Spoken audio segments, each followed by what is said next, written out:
Thank you for joining us on All Our Wheels. In today's episode, we are going to be talking about the most modern vehicle on the fleet. So not the camera car or the camper van, or indeed the M5, which is just laying dormant there, or the trusty Range Rover. Now we've got that up and running. No, we are in fact going to be talking about our EV, the MG4, or more to the point, its replacement. You see, it's that time again when this needs to go back, and so we need to find a family car that's going to replace this EV that we've had since 2023. Now, this is the second EV that we've owned as a family. Before this, we had a Fiat 500e, a very early one, and it was just a bit too small for the kids, and the range wasn't very good. So when that had to go, we went with an MG4 because at the time this was incredible value. Seriously, it was so cheap, and it had so much more space and better range. I've got some stats. So this is MG4 long range trophy spec. It cost at the time in 2023 £32,495 on the road. It has got the 64 kilowatt battery, 150 kilowatt motor, 200 brake horsepower. It is rear drive, acclaimed real world WLTP, range figure of 270 miles, 0 to 60 in 7.9 seconds. The range, we are lucky, even on a glorious day like today, if we can see 230-40 miles out of it. Over the winter, it's down to 170. So, you've got to be careful with that 270 mile headline figure, just because we haven't managed to hit that at all. Now, these MG4s have been on our roads for quite a few years now, so you're probably quite familiar with the shape of the thing. But let me just show you a few of the exterior features. We have these LED headlights up front, which compared to some of the older cars on the fleet are really bright and really useful. It does have the auto full beam and dipped beam settings, but I do find that it's a bit slow and can often dazzle the oncoming traffic. You even get flashed at before it's realised, and then it's put the headlights into dipped beam. So, I end up not using that because you just don't want to be annoying other drivers. You don't want to be that guy, right? Don't be that guy. Anyway, we ride on 18-inch wheels with plastic hubcaps, which is always an interesting one. And then going down towards the back, it is all quite angular back here. We've got the rear lights that come into the body and then go back out again. There's a bit of design, light design treatment going on at the back here, and the charging port is actually on the rear left-hand side, where you'd expect to see a traditional petrol flap. Inside, we have these two screens. The slightly smaller 7-inch screen in front of the driver, which shows everything the driver might need. And then we have this landscape entertainment screen, which has your radio, your navigation, your state of charge, your climate control. It's all very touchscreen. And I think the system does get a bit glitchy from time to time. There's not many physical buttons. We've got the volume control, back to home, hazard warning, rear heated screen, front demisters, and then you can turn the climate on or off the blowers. There we are, we've gone back to the climate setting, back to home. Then we've got wireless charging. That's a really handy addition. We've had to put this in because your phone does fly off. It's not very deep, but it is a really welcome addition. A bit of wireless charging, although Apple CarPlay needs to be plugged in, which is a bit of a pain. We've got the driver selector rotator, or the two anti-clockwise for reverse, neutral in the middle, and then drive is clockwise. The electronic handbrake. Further down, we have some cup holders, quite handy. But if you've got bottles and things like that, then it bangs into the driver select bit that sticks out, so that's a bit of a pain. Got some handy storage, and then a cubby box in between the driver and passenger, which is sort of deep enough to put sunglasses and things like that in it. The steering wheel has got a number of buttons on it. You can program your own menus with some of these, with the star buttons. So click on this one, and this now is controlling the climate. So up and down for the temperature, left and right for the fan speed. Press it again and it defaults back to the radio. Another thing to be aware of with this car is that it's always on. As soon as you unlock it and sit down on the driver's seat, it's on. You've switched the car on. All you have to do is put your foot on the brake, select reverse or drive, and the car's ready to go. But also, when you pull up to your destination and you put the car in park, it's still as if the car's running. And even when you get out and you close the door and you walk away, unless you actually lock the car's still on. There's no on and off button. And that was really weird for the first 6 months. And now we're really used to it, that when we get out of other cars, you actually forget you have to turn them off. It's really bizarre. And it's quite annoying as well when you come back late and you've got your radio playing and things like that, and you go to get out the car, and normally the car knows that it's stopped, and so it shuts everything down. Well, this doesn't. You can be in the house and you're like, I haven't locked it. I'll lock it, and that turns it off. So that's very bizarre. And when it comes to space in the rear, I'm average height. 5'11" I'll have you know. Anyway, I've got the driver's seat set to how I would want it and be comfortable when I'm driving, and my knees are quite close to this front seat. And in fact, if you had some lanky teenagers, I think they'd be a bit squashed, a bit uncomfortable, and there's probably more space on a Ryanair flight. There is these nice little pockets here for your tech, your devices. But then again, if your kids are anything like mine, they'll have them in their hands, they'll be playing with them, touching them, tapping them. So these pockets won't even get to see the light of day and definitely won't be used. It is quite dark in here as well, and I think that might have something to do with these tinted windows.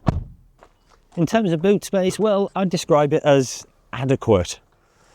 It has got this flat boot floor, which means that if you're getting awkward or heavy items in and out, such as a push chair, then it means that it doesn't catch and doesn't, it comes out nice and easily. This actually raises up, and there's a little bit of space for your charging cables for when you're out and about, but there's nowhere to put the 3-pin granny plug charger. So that just sits in there and gets in the way unless you put it in the passenger footwell. In terms of like your shopping, well, let me show you with a few shopping bags. We've got the standard, the big Sports Direct bag for life.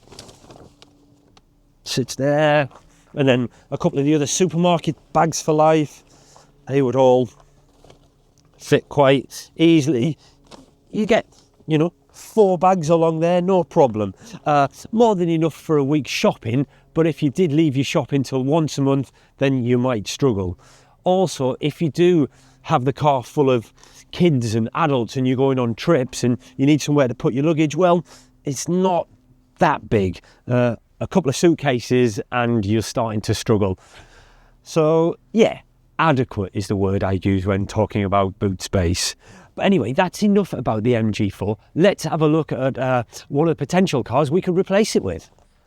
And one of the cars we've got in for consideration is this, the Kia EV3.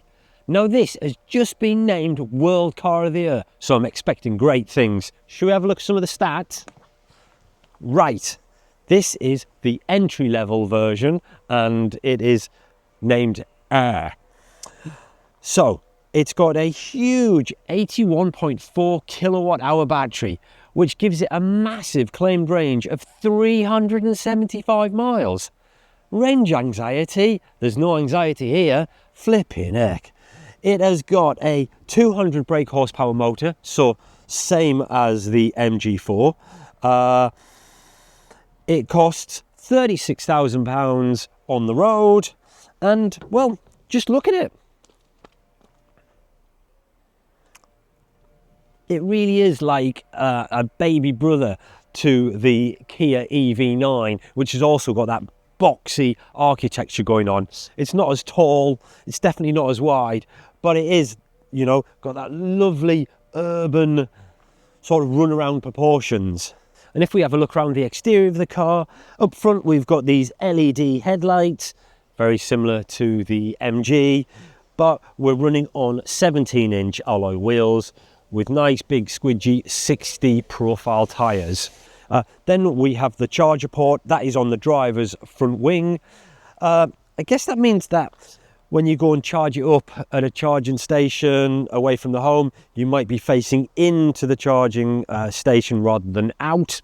While we are talking about charging, the EV3 has a max charging speed of 127.5 kilowatts.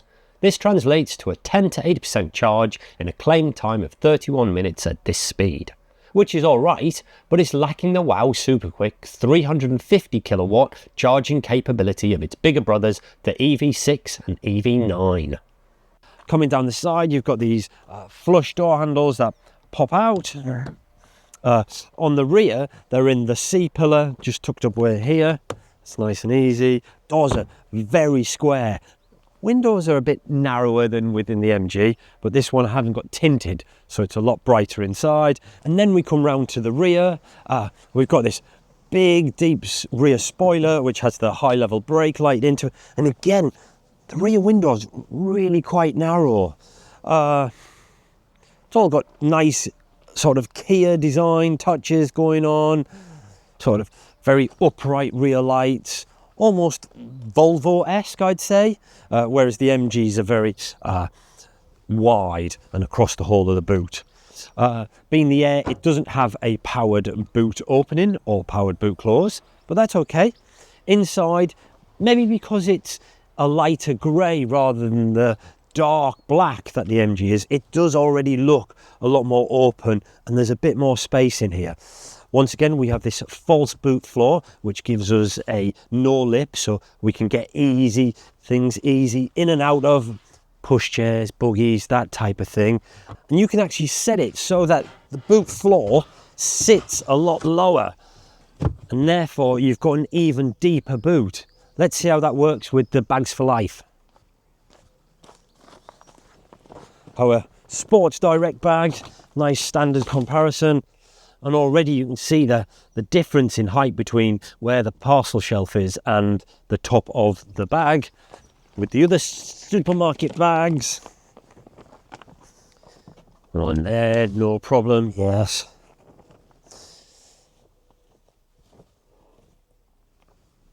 So there you go. I mean, I can see you getting easily an extra 3 bags in here compared to the MG4, partly because of this clever use of the boot floor.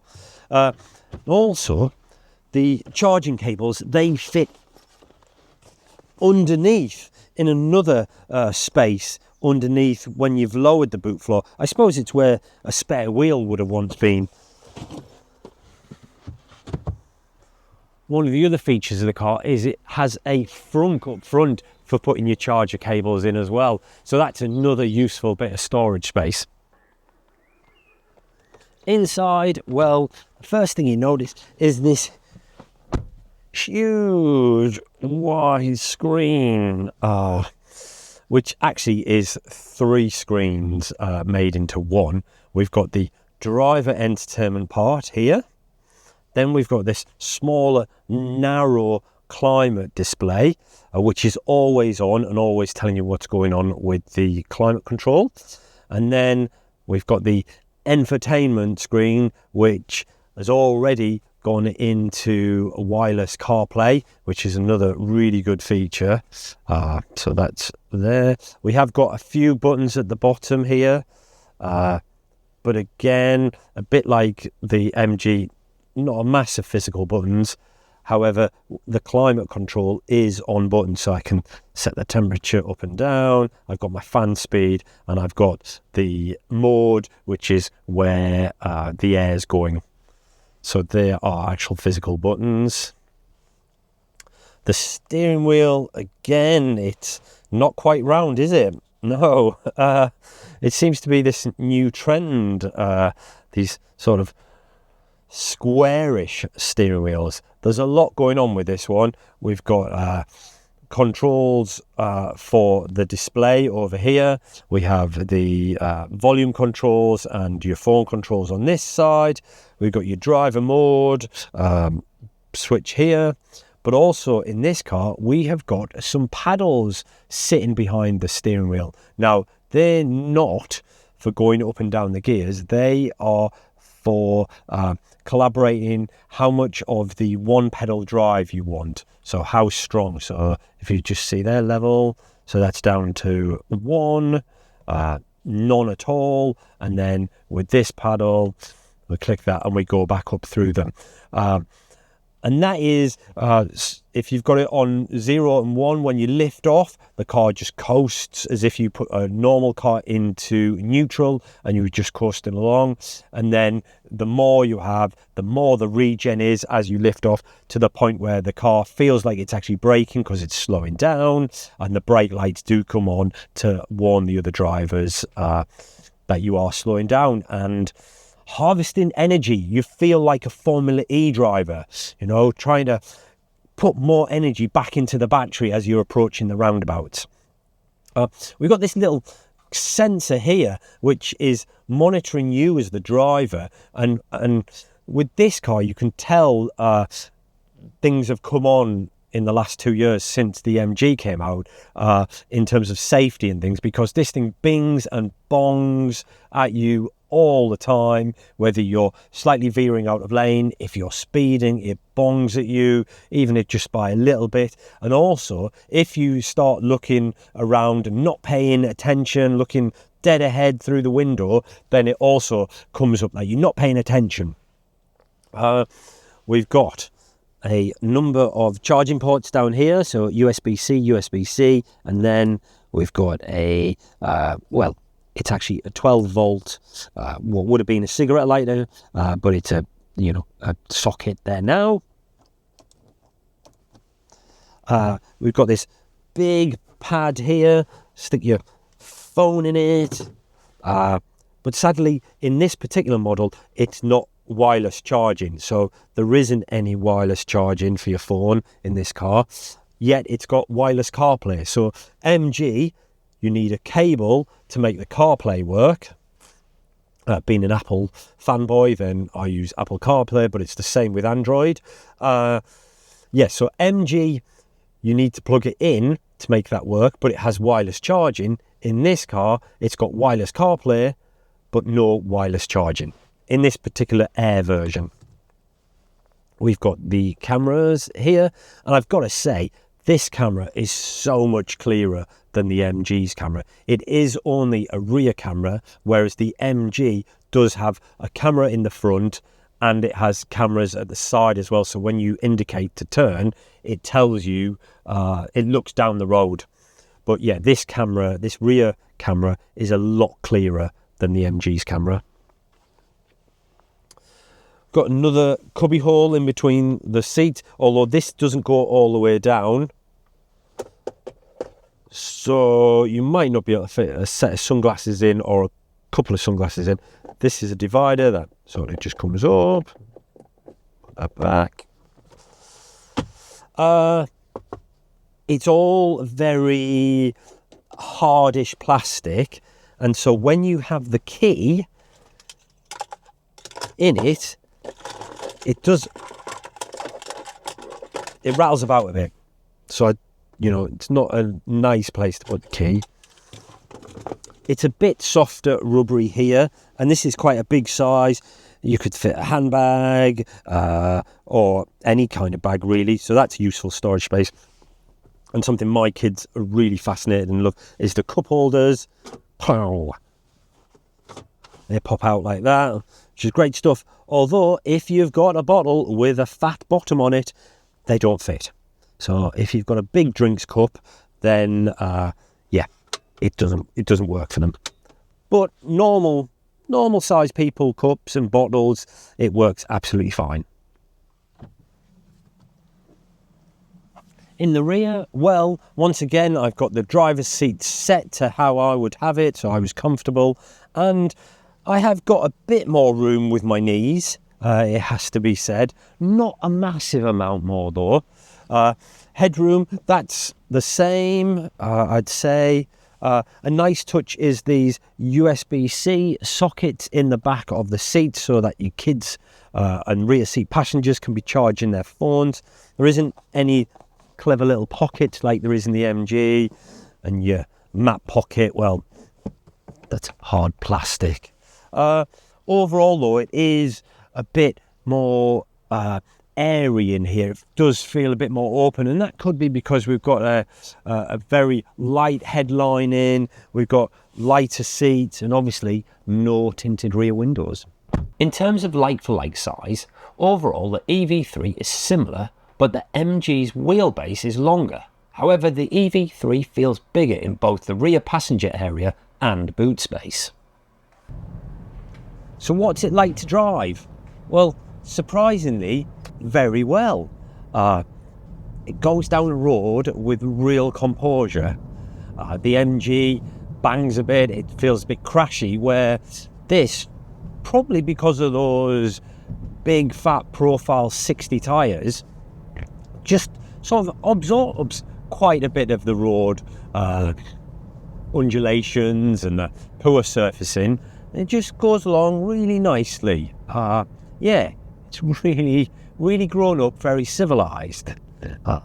Has it got a bit of poke? Well, let's try coming out of this junction, see what it's like. It sort of loses traction a little bit at the front, or it tries to, and then it's all reined back in. I do notice when you accelerate, it rises up at the front, almost like a bit of a boat, shall we say, when that, you know, full power kicks in. And sometimes I think that sometimes overwhelms the chassis a bit when it rises up and it goes. It gets a bit, oh, okay, we're going, are we? Whereas the MG, I think because it's rear drive, it gets shoved along, whereas this sort of gets lifted up and pulled along. There's quite a lot of bings and bongs going on, like I said. When the speed limit changes, it bings to let you know it's changed. If you get too close to the speed limit and go over it, it bings to tell you that you're speeding. If you slightly veer over the line, it bings, it bongs. Well, it's just bing to say that I'm now can go up to 60, so like sort of up to 60. Don't go too fast, otherwise it'll bing and bong again. It's pleasant. Look, it's not a sports car. It's got a bit of weight to it, but it's all right. I mean, power-wise, gosh, I remember when hot hatches sort of had 200 brake horsepower. That was like, whoa. I mean, in its day, the Sierra Cosworth only had about 215 brake horsepower. So, yeah, oh, there we go. I sort of got a bit close to the corner there. Didn't like that. Yeah, so it does pick up, and it does go down the road quite well. What I am having to get used to is to get it started, to put it into drive. There's a column behind the steering wheel which you need to twist. It's taking a little while getting used to that compared to the rotary dial in the MG. But I think I've logically worked it out. You twist in the direction you want to go. So as you twist, you push it that way to go forward, or you twist and pull it back if you want to go back. No. I don't know. It's, yeah, it's still all a bit new to me, that. But quickly whiz around this roundabout to see what it's like. Hope the cameras don't fall off.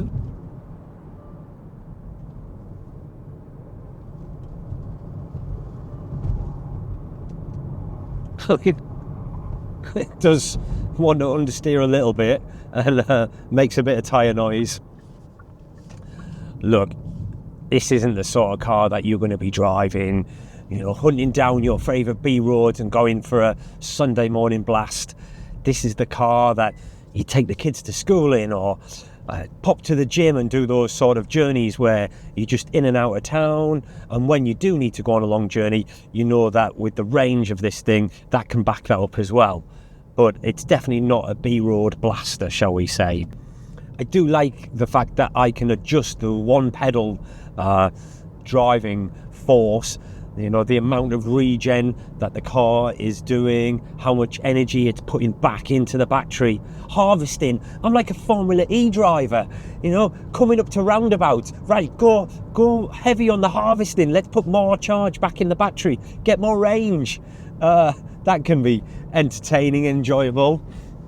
And even though it's the entry level spec, we do have heated driver and passenger front seats, and we have a heated steering wheel for those cold wintry mornings when you don't want to be in gloves, but you need some warmth on your fingers.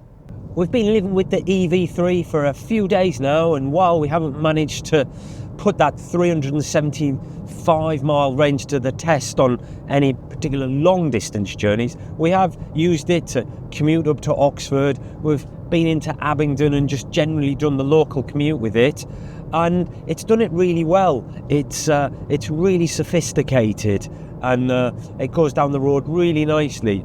I have to say, it's definitely a contender to replace the MG4.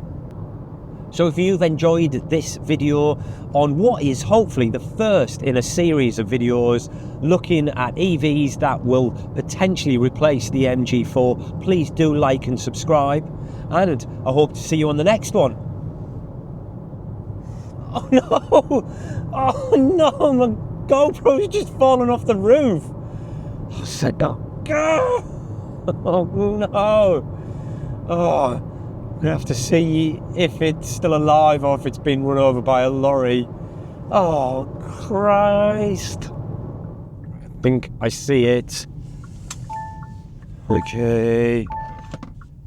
Oh.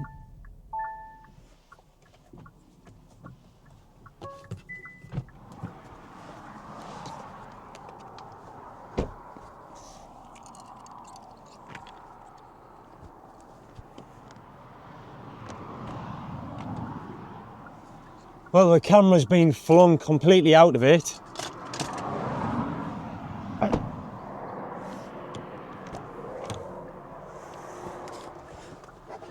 No sign of it at all.